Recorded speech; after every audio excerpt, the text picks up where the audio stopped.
Halo, selamat berjumpa kembali dengan saya, I Gusti Ngurah Suryantara, pada pemrograman berorientasi objek.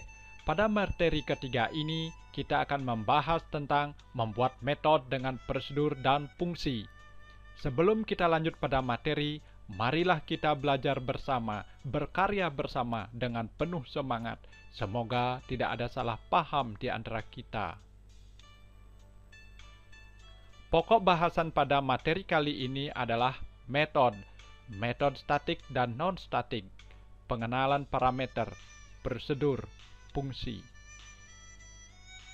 Metode merupakan tingkah laku atau behavior dari suatu kelas atau objek. Metode adalah sekumpulan kode yang diberi nama.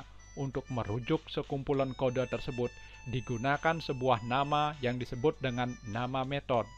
Metode mempunyai parameter sebagai input dan nilai kembalian sebagai output. Setiap kelas boleh mempunyai lebih dari satu metode.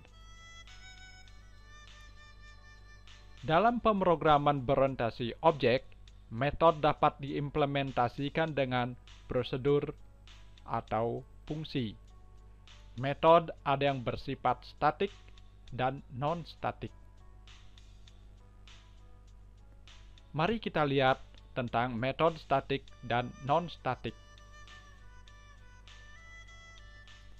Metode statik adalah metode dapat dipanggil walaupun kelas belum diinstansiasi menjadi objek. Sintak membuat statik metode seperti berikut ini. Jadi, di dalam membuat metode statik harus ada kata statik sintaknya. Jadi public static, tipe data, nama metodenya apa, kemudian argumennya apa. Jadi di dalam membuat static method adalah metode yang dapat dipanggil walaupun kelas belum diinstansi menjadi objek. Jadi metodenya bisa dipanggil walaupun tanpa proses instansiasi. Saya kasih contoh seperti ini. Perhatikan diagram kelas berikut ini.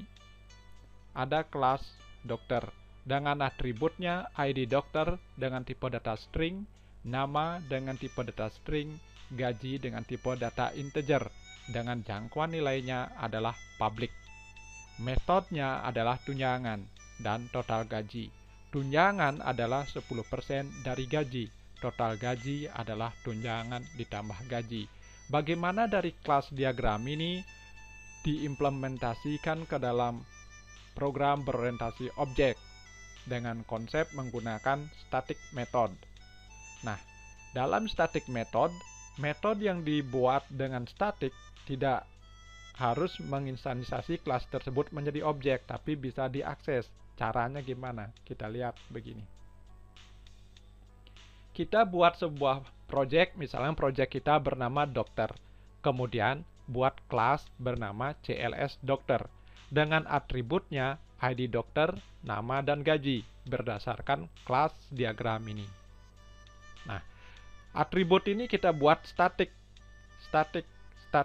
karena metodenya statik, karena tidak diinstansiasi nanti di main program, sehingga biar bisa juga diakses lewat proses import, maka atributnya pun dijadikan statik. Nah, karena kita pada materi ini kita mengimplementasikan metode statik, maka public static nama metodenya apa? Ya, public static plot tunjangan. Return value-nya adalah gaji dibagi 100 kali 10, artinya 10% dari gaji. Public static plot total gaji. Maka return value-nya adalah gaji ditambah tunjangan. Apabila kelas ini sudah dibuat, maka kita langsung masuk ke main program kita. Nah, seperti ini. Karena atribut bersifat statik, metode juga statik, maka dilakukan proses import.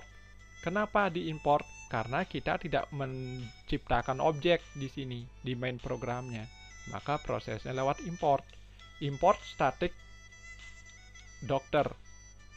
Nama kelasnya apa? CLS dokter. Atribut yang mau diakses apa? ID dokter. Kemudian untuk mengakses juga atribut nama, sebutkan juga import static dokter titik CLS dokter titik nama. Gaji juga seperti itu. Metodenya juga diakses lewat proses import. Maka tunjangan dan total gaji diimport. Nah, selanjutnya kita mendeklar variabel input ini untuk menerima input dari keyboard. Nah, di sini seperti biasanya system.out.print ID dokter, kemudian ID dokter atribut yang ada di sini akan menerima nilai dari inputan dari keyboard. ID dokter sama dengan input titik neckline. Nah, kemudian atribut nama kita kasih informasi di screen nama, kemudian atribut nama menerima input dari keyboard. System.out.print gaji. Nah, gaji sama dengan input neck in gaji. Nah, kita lanjut programnya ya seperti ini. Kemudian kita tampilkan hasilnya ya. Ada nama, ini adalah variabelnya atau atributnya gaji, kemudian tunjangannya total gaji. Hasil program kurang lebih seperti ini. Misalkan ID dokter terserah ya, sekian misalkan.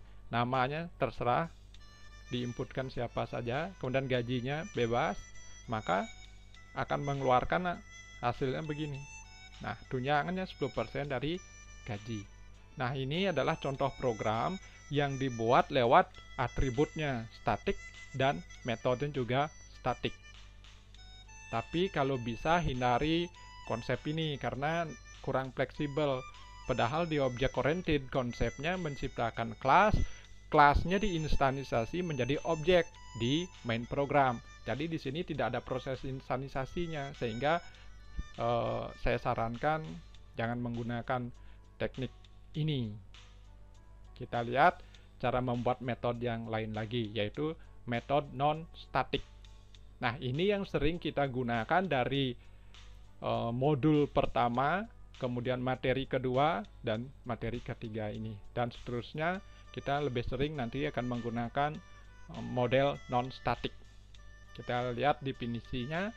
Non-static method adalah metode yang tidak dapat dipanggil jika kelas belum diinstansiasi menjadi objek. Sintak non-static method seperti berikut.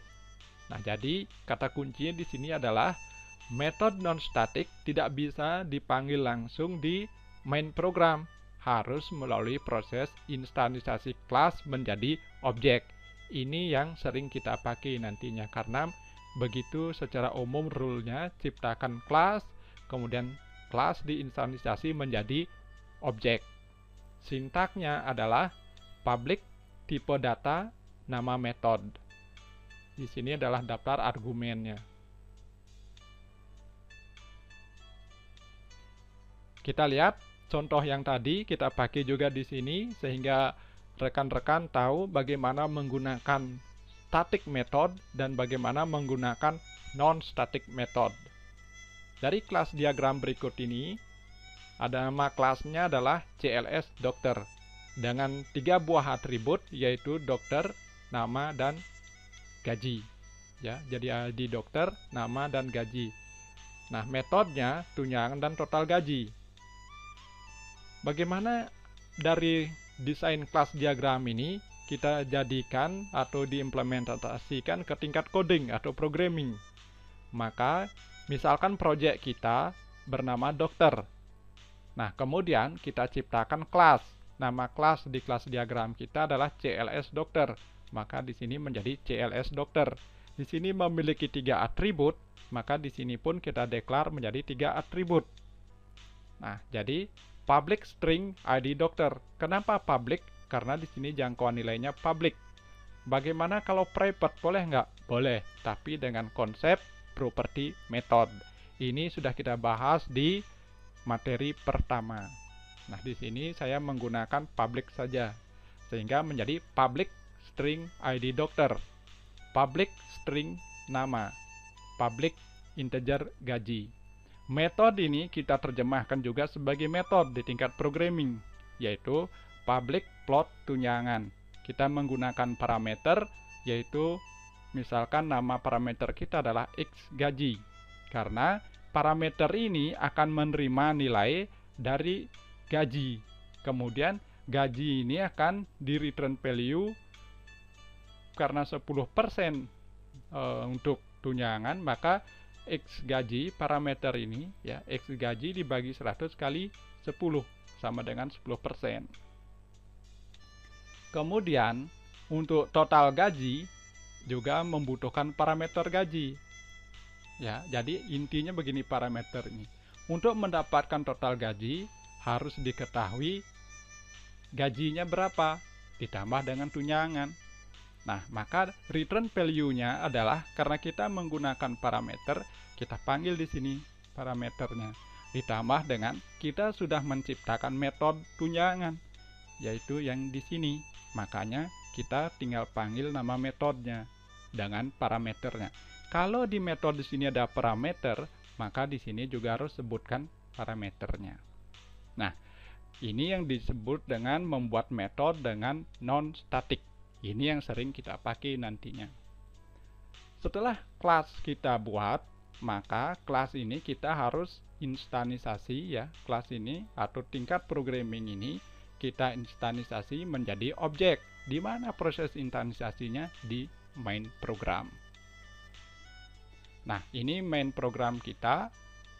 Nah, kalau sudah, maka kita declare nama kelasnya apa, nama objeknya apa, dan new nama kelas. Misalkan nama kelas kita adalah CLS dokter, nama objeknya adalah OBJ dokter, maka sama dengan new CLS dokter. Nah, ini prosesnya seperti biasa.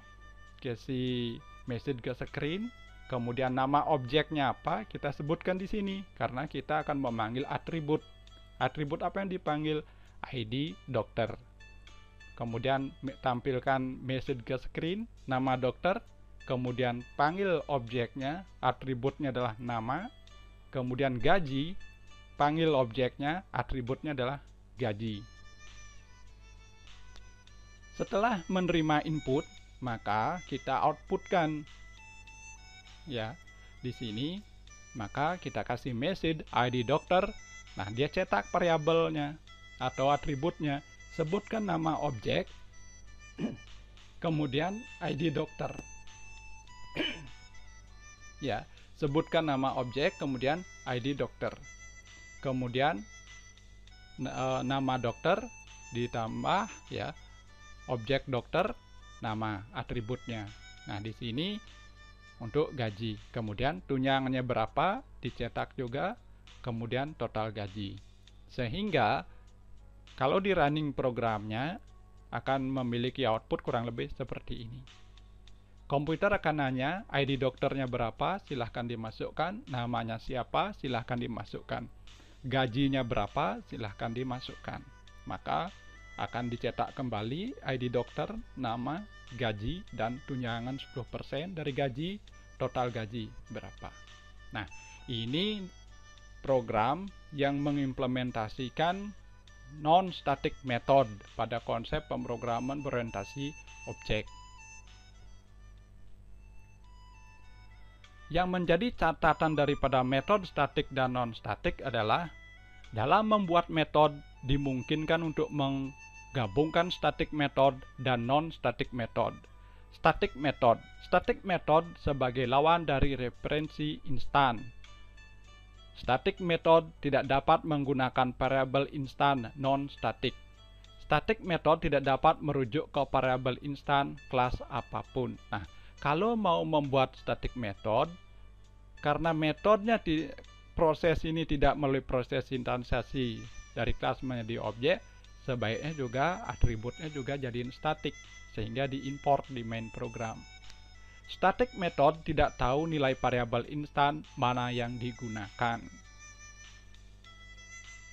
Static method tidak dapat memanggil non-static method. Non-static method biasanya menggunakan keadaan variabel instan untuk mempengaruhi perilaku mereka. Static method tidak dapat melihat keadaan variabel instan. Jadi, jika kita mencoba memanggil non-static method dari static method, compiler akan mengeluh terlepas apakah non-static method menggunakan variable instan atau tidak. Non-static method. Non-static method tidak memiliki kata kunci static sebelum nama metode. Non-static method milik objek kelas dan kita harus membuat turunan kelas atau objek instan untuk mengaksesnya. Non-static method dapat mengakses static method dari variable static apapun tanpa membuat turunan atau instan dari kelas.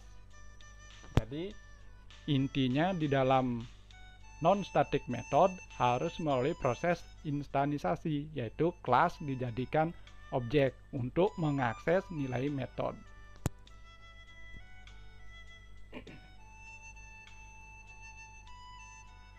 Kita pelajari tentang memanggil parameter.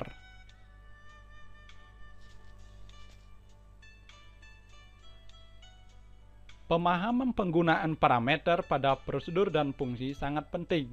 Secara umum, parameter merupakan variabel yang terdapat pada prosedur dan fungsi. Adapun cara pelewatan parameter yang dikenal dengan parameter passing, yaitu by value dan by reference. By value. Parameter dengan by value melakukan pelewatan nilai dengan cara menyalin nilai argumen yang dilewatkan ke subroutine. Dengan demikian, perubahan-perubahan yang dibuat terhadap argumen tidak mempunyai dampak apapun terhadap argumen yang digunakan untuk memanggil metode. By reference. Parameter dengan by reference, acuan ke argumen dilewatkan ke subroutine, maka perubahan yang dibuat terhadap parameter akan juga mengubah argumen yang digunakan untuk memanggil subroutine. Apabila yang dilakukan adalah objek, maka yang digunakan adalah pelewatan dengan acuan atau by reference. Dan bila yang dilewatkan adalah tipe sederhana ke metode, maka argumen dilewatkan dengan nilai by value. Yang mengirim nilai disebut dengan parameter formal dan yang menerima nilai disebut dengan parameter aktual. Pada dasarnya, Java sama sekali tidak menggunakan by reference dan tidak dikenal istilah pass by reference pada metode Java. Namun, dengan teknik pemrograman tertentu, kita dapat melakukan by reference pada Java, karena Java sendiri dalam menghemat memori menggunakan reference cara kerjanya. Kita akan pelajari tentang prosedur dan fungsi. Hal ini sangat penting karena di dalam konsep pemrograman berorientasi objek, metode diciptakan lewat prosedur atau fungsi. Walaupun di dalam algoritma kita sudah belajar tentang prosedur dan fungsi, maka hal ini sangat bermanfaat di dalam menciptakan metode di dalam konsep pemrograman berorientasi objek. Mengenal prosedur. Pada bahasa pemrograman Java, mendeklarasikan prosedur menggunakan kata kunci void. Prosedur pada bahasa Java digunakan dengan fungsi tanpa nilai balik atau return value. Prosedur tidak bisa mengembalikan nilai. Sintak untuk mendeklarasikan prosedur seperti berikut ini. Sintaknya seperti ini. Ya, static void nama prosedur bila ada parameter. Di sini daftar argumen. Membuat prosedur bisa tanpa parameter dan bisa menggunakan parameter. Jadi harus dikuasai dengan baik. Mau menggunakan parameter bisa, tanpa parameter juga bisa. Kita lihat yang penggunanya tanpa parameter. Jadi seperti ini ya. Public static void. Oke. Di sini main program kita di sini. Nah, ini dia prosedur kita. Ya. Misalkan namanya tambah, di mana nilai yang akan ditambahkan adalah A ditambah B ditampung di variabel bernama hasil. Maka misalkan A nilainya 100, B nilainya 200. Maka hasil penjumlahan dari A tambah B akan ditampilkan di screen. Nah, ini dipanggil di main program prosedur kita. Nah, di sini tidak ada parameter, ya, kosong di sini. Berarti di sini adalah prosedur tanpa parameter. Kalau kita running, maka hasilnya seperti ini. Ya, 100 tambah 200, 300. Nah, kita lihat yang menggunakan parameter. Kita lihat, baca dulu atau pahami dulu untuk teorinya. Prosedur dapat memiliki parameter. Parameter dapat berjenis by value dan by reference. Parameter nilai merupakan parameter input dengan tujuan hanya nilai data yang ditransfer ke dalam prosedur yang berfungsi sebagai masukan. Nah, jadi ada, kalau menggunakan parameter, jadi ada yang by value dan by reference. Kita lihat dulu yang menggunakan by value. Parameter input hanya membawa nilai parameter yang akan diproses di dalam prosedur. Nah, kita lihat. Nah, di sini misalkan tambah, ya, menjumlahkan variabel A dengan variabel B. Nah, kita memasukkan parameternya, parameter A dan parameter B, misalkan dengan tipe data integer. Hasilnya akan menampung daripada penjumlahan A ditambah B. Sehingga pada saat dipanggil di main program kita, ya, nama prosedur kita adalah tambah, maka tambah, karena di sini memiliki dua parameter, ya, A dan B, maka di sini juga harus memanggil dua parameter. Nah, seperti itu.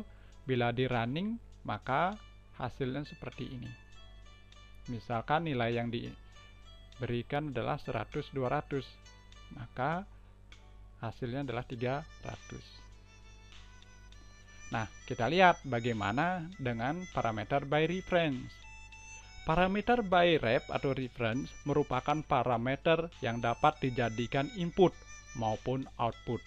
Dengan parameter ref atau referensi, nilai yang diproses dalam sebuah prosedur dapat dikirim keluar dengan menggunakan parameter ref sebagai output atau hasil. Nah, di sini ada catatannya.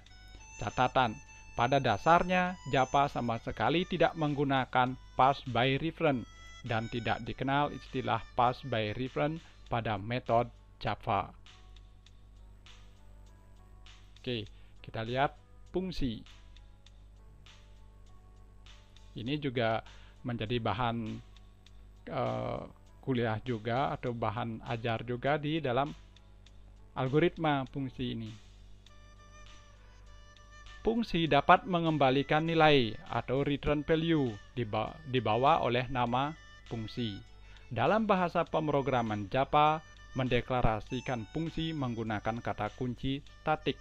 Sintak mendeklarasikan fungsi adalah misalkan statik, tipe datanya apa, nama fungsinya apa, argumennya apa. Nah, ini kalau mendeklarasikan fungsi statik. Tapi pada saat membuat metode, hindari menggunakan metode yang statik, sebaiknya yang non statik. Karena sudah dibahas tadi di depan. Tapi di contoh di depan juga saya sudah mengasih dua contoh, baik yang non statik dan yang statik. Nah, di sini ada catatan dikit.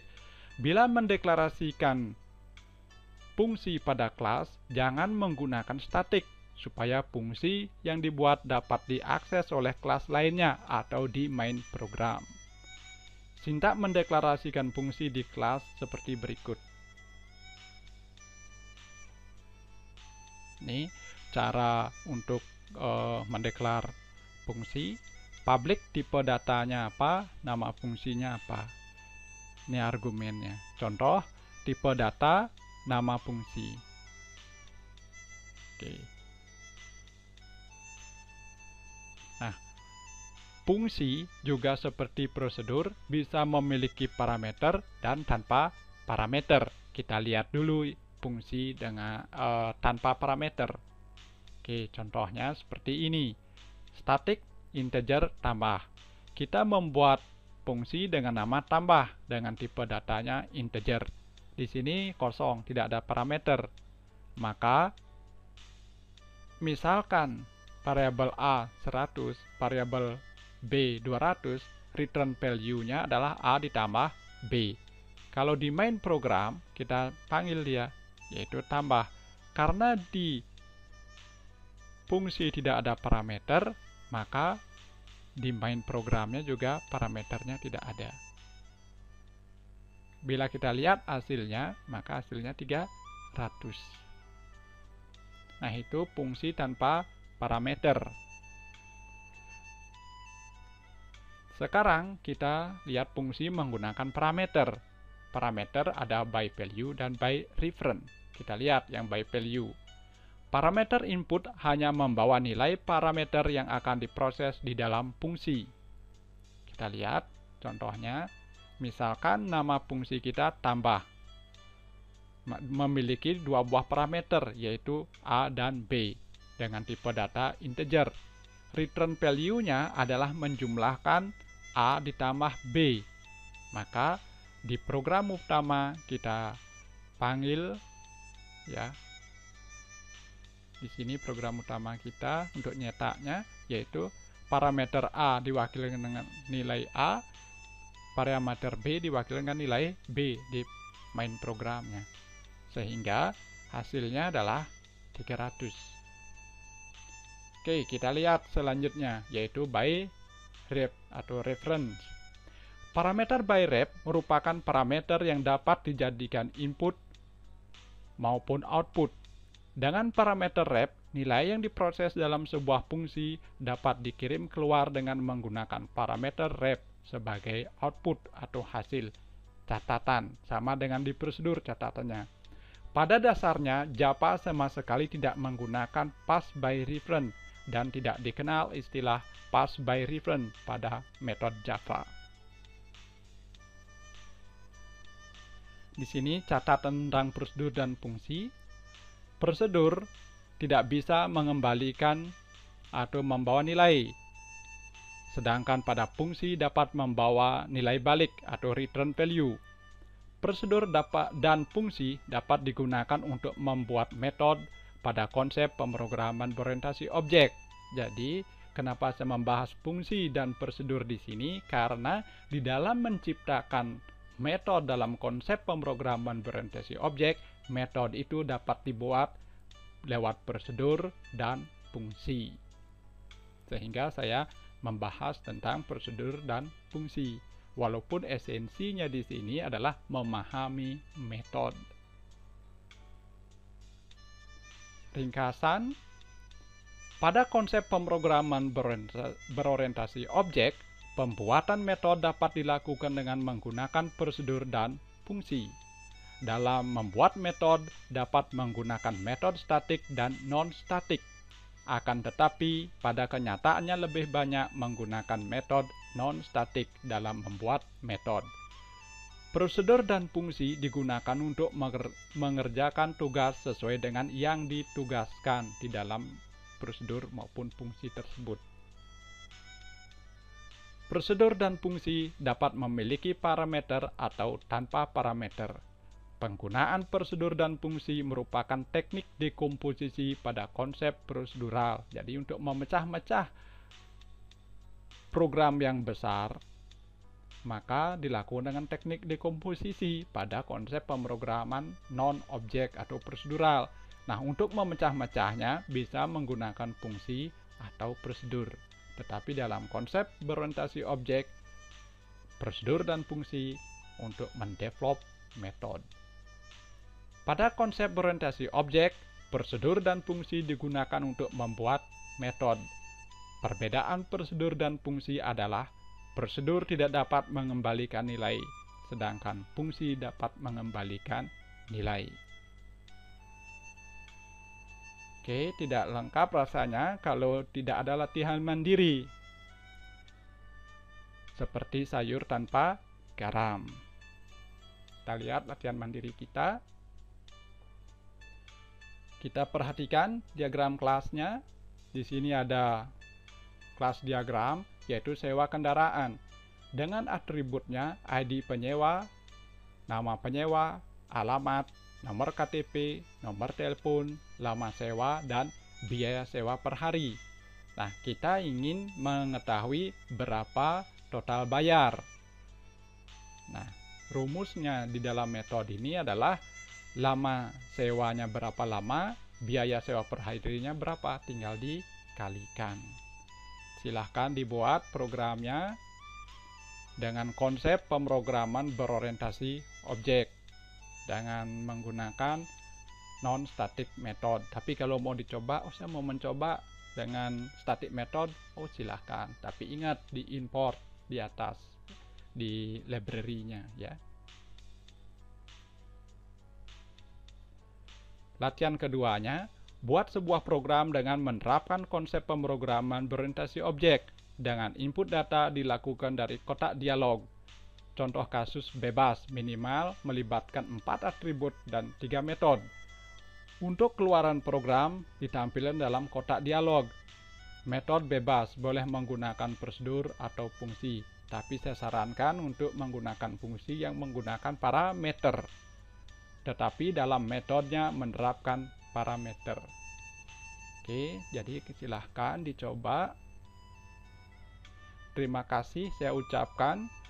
Bahasan materi ketiga berakhir. Sampai jumpa pada materi keempat. Jangan lupa like, komen, subscribe, dan share, sehingga kita dapat berbagi pengetahuan dengan yang lainnya. Saya ucapkan, saya Igustin Ngurah Suryantara. Saya ucapkan terima kasih. Semoga bermanfaat.